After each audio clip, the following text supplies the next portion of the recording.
ወደ ኢትዮጵያ ስትመጣ ከረጅም ጊዜ በኋላ ነው። ኢትዮጵያ እንዴት አገኘሃት? የሰውስ አቀባበል እንዴት ነው ያገኘኸው? ከሱን ጀምር። ከሄድኩኝ 13 ዓመታት አልፈዋል።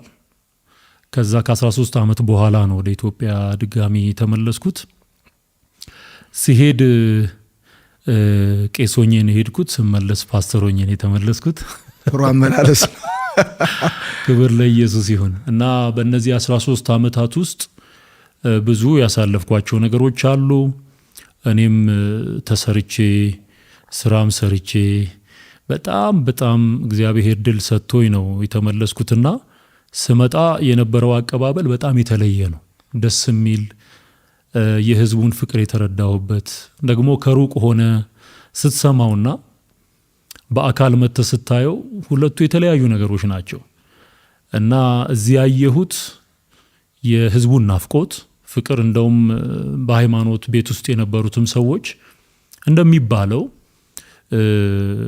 እንደው በተቃውሞና በጥላቻ ተሞልቶ ሳይሆን በሰላም አቅፈው የሚስሙኝ ነበሩ። በየሶሻል ሚዲያውም እንደነበረው በጥቂቱ የሚቃወሙ ሰዎች ነበሩ። ግን እኔ የህዝቡን ፍቅር አይቼበታለሁ ብዬ አስባለሁ። በዛው ልክ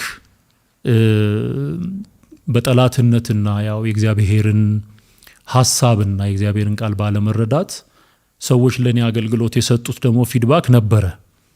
እሱ ደግሞ ብዙ ሰው አይቶታል ብዬ አስባለሁ። ሶሻል ሚዲያውን የሸፈነው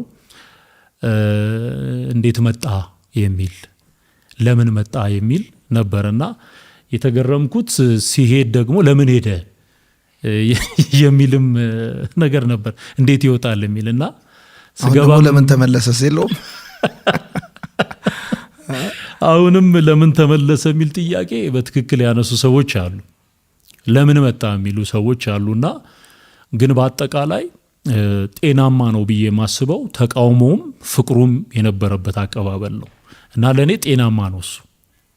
የሚሊኒየሙ አገልግሎት እንዳሰብከው ሆነልህ? ጥሩ ነበረ ወይስ ካሰብከው በታች ነው ያገኘው? የሚሊኒየሙ አገልግሎት ከታሰበው በላይ ተሳካ ነበረ። እርግጥ ነው ዝግጅቱ 1-2 ወር ወስዷል ብዬ አስባለሁኝ።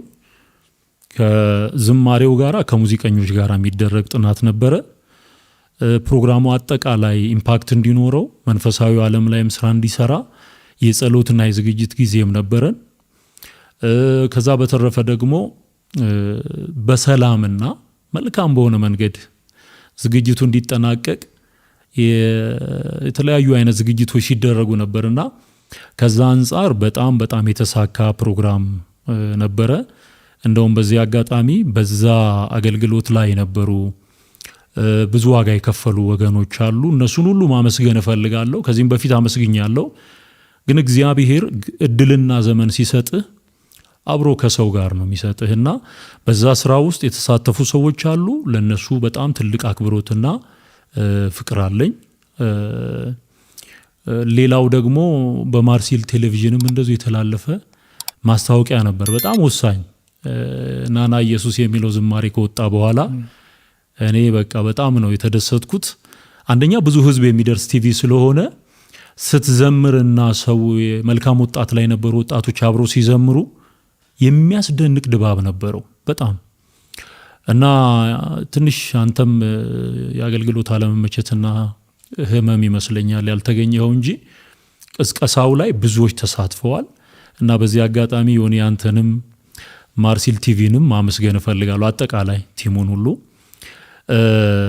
ሌላ ግን እዚህ ላይ እንደው ብጠቅሰው ጥሩ ነው ብዬ ማስበው 17 ዓመት ተቃጥሎ ማቅ አዳራሽ እኛ ፕሮግራም ልንሰራ ስንል ተቃጥሏል። እና ምንድነው ብዬ ሳስብ አቀባበል ነው ወይ